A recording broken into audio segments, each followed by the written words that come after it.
It's day, yep, 568. We're here in Tracadie, Sheila, and we have a police escort over here. Good old Lloyd's back there driving the car, setting everything up. It's his last day today. And we have some folks over there that are walking and organized a pretty good event here. And I'm just going to catch up.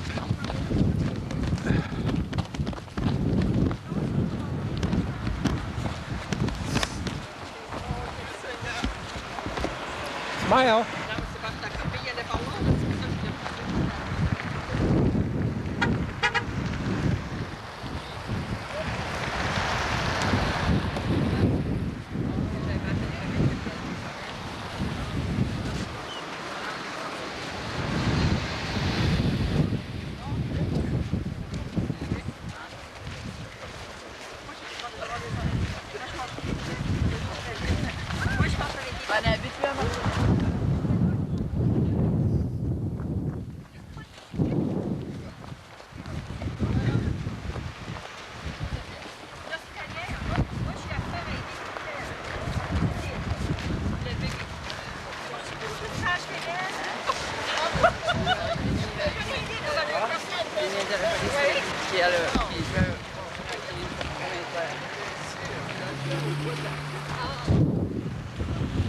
My ex-husband had it.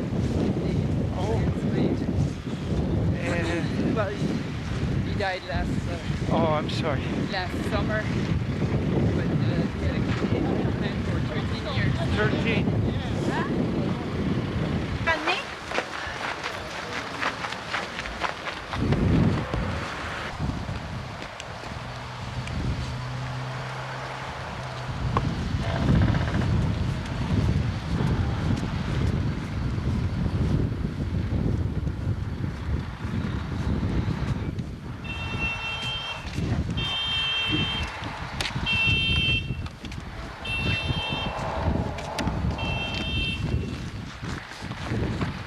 OK.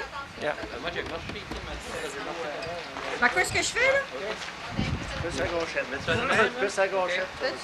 Quelle gauchette? OK. Want une petite... Y a-t-il une classe? Cheese? Comment dire? Faut-tu que je pèse en quelque part? Oui, tu devrais. George, do I have to push? No, Nothing? everything's working. Don't touch nothing. Okay, George. Everything's under control. Everything's under control. Everything's getting recorded. Yeah. Well, that's nice. So we're gonna go inside now? Yep. Okay. Great. Uh-huh. Did good. Good. de soins, des bons soins et tout ça. Pas une infirmière, ça c'est intéressant. Mais lorsque c'est rendu dans le monde des transplantations et puis prolonger la vie, ce sont des gestes qui sont encourageants. Et puis tout dernièrement, vous savez, les parents Yannick Perras, ils ont transféré des organes et puis de leur fils. Ils étaient d'accord que le transfert soit fait. Et savez-vous que j'avais une petite nouvelle qui a été tout récemment. Et puis c'était dans les journaux de Winnipeg. Parce que Yannick était connu. Non, c'est ça. George, it's a pleasure to have you this morning, and I know that you're on your 569th day. 68? Oh, 69 in Tracadie. Okay, so I think the purpose of your walk, as I understand it, is to show the whole of Canada what you think that you owe your life to generous people, and that transplants are necessary, and that you approve anything that different governments, whether it's the Canadian government or the different provincial governments or municipal governments somewhere, can help in one way or another and support that march for donation of organs and tissues. So we're glad to have you here, and if you would like to say a few words, just come ahead, come over.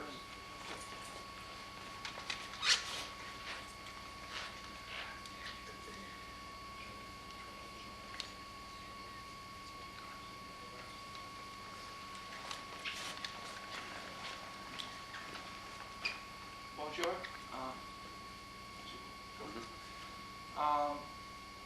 First of all, my apologies. not speaking French. I knew how to speak French when I was a little boy, and I didn't practice it. So I have a CD now, and I'm learning, and hopefully I'll be able to talk more. Thank you for the warm speech that you gave, Mayor. Also want to thank Cecile for organizing a tremendous event on short notice and gathering all the people to come out and walk with us and to show your community the importance of this subject, organ and tissue donations. I had an opportunity to talk to some of the gentlemen that were walking with me, and it seems like they're very familiar with the subject. Some had some personal experience with it, and this is what we're finding out in every community right across Canada. So it is a very important subject that we're addressing here, and we're hoping to change the situation in our country, because Canada is still ranking as having one of the lowest rates when it comes to organ and tissue donations in the civilized world. We're right at the bottom when it comes to organ and tissue donations.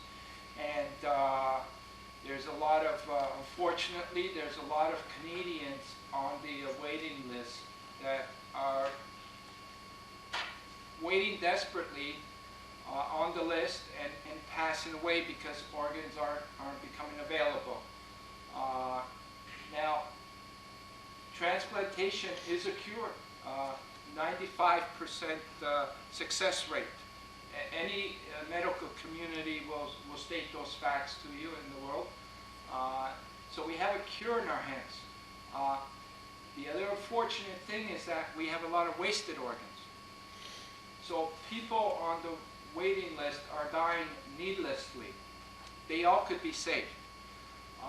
So our march, our walk, you know, into every community is to bring the message about how important it is to become an organ donor, and to share this wish with the family, because the family has to make the final decision at the hospital.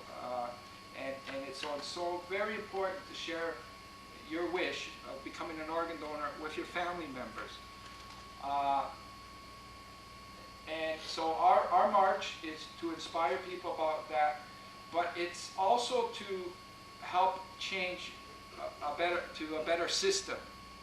We want to have a system in our country where there's no waste of organs. Every organ could be used, you know.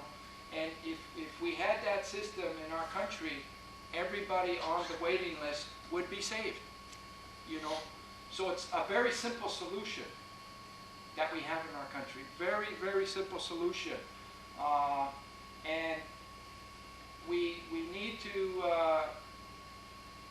bang the drum hard enough for the powers to hear it, so that we can make the changes that are needed to make in our country. Now we're proposing something called precious consent, where a data bank could be created, and we can register Canadians in the data bank. And then, because mostly what happens is Canadians have a desire to donate their organs, but they don't get around to doing it. And there's so many people that are passing away with the desire and wish in their heart to have donated their organs, but they didn't get around in their lifetime to do it. So that's a missed opportunity, both for the individual and the family, the donor family, that benefits from a donation. Because during the donation, the family has a tremendous amount of comfort to their grieving process after losing a loved one, knowing that lives were saved. So what we want to do is create a system where there's no missed opportunities. So if we can create a data bank and register everybody, has a tremendous amount of comfort to their grieving process after losing a loved one, knowing that lives were saved. So what we want to do is create a system where there's no missed opportunities. So if we can create a data bank and register everybody, and those that don't want to be on the list can take their name off. And I guarantee you, after talking to so many Canadians, you're not going to get too many Canadians that want to take their name off. You know, so there's a solution. You know, and we are hoping to have Mr. Rock. We're hoping to encourage Mr. Rock to take the steps and create this. And while I was walking into your community, I came up with an idea. And I usually do on the road. It just, you know, ideas hit me. I got nothing else to do when I'm walking, so I think a lot. If Mr. Rock isn't encouraged to create this system, what we're going to do is take this to the people, to the public. And maybe we can create the means to create our own system with people that would help out in every community to create the system. And then this is to show that this is what Canadians want. We can create our own system. You know, I don't know if you guys know, like football teams, the Denver Broncos. They own their own team there. The public, you know, the same kind of thing. Let Canadians own the system. You know, so you know, there's a couple of ways of going about this, but the end result is we're doing this to give the person that's on the waiting list a better chance to survive than they have right now. And any other person that might have the misfortune one day to hear that they might need a heart transplant to save their life, or a liver, and then they have to go on the list, and to have a list that you know organs will be available, not like right now. You're living desperately on that list right now. So we're trying to make all these changes. I also want to thank the hotel complex. Yes. Yes, I want, because they're helping us out with accommodations tonight. And the torch that was carried, by the way, I didn't get a chance to tell you this, Your Worship. It's been carried by over 1 million Canadians, including over 450 mayors. And on September the 5th, we flew to Rome, Vatican City. His Holiness Pope John Paul II gave me an audience with him, and we passed the torch to His Holiness, and he received it and blessed it, and encouraged us to keep going, you know. And he said the Vatican City supports organ and tissue donations. So that was a very big impact. Mr. Marcelo, how many Canadians are statistically right now are on the waiting list for have a transplant? Do you have a figure like that? Yeah, it's close to 4,000. And what I usually do is I compare this to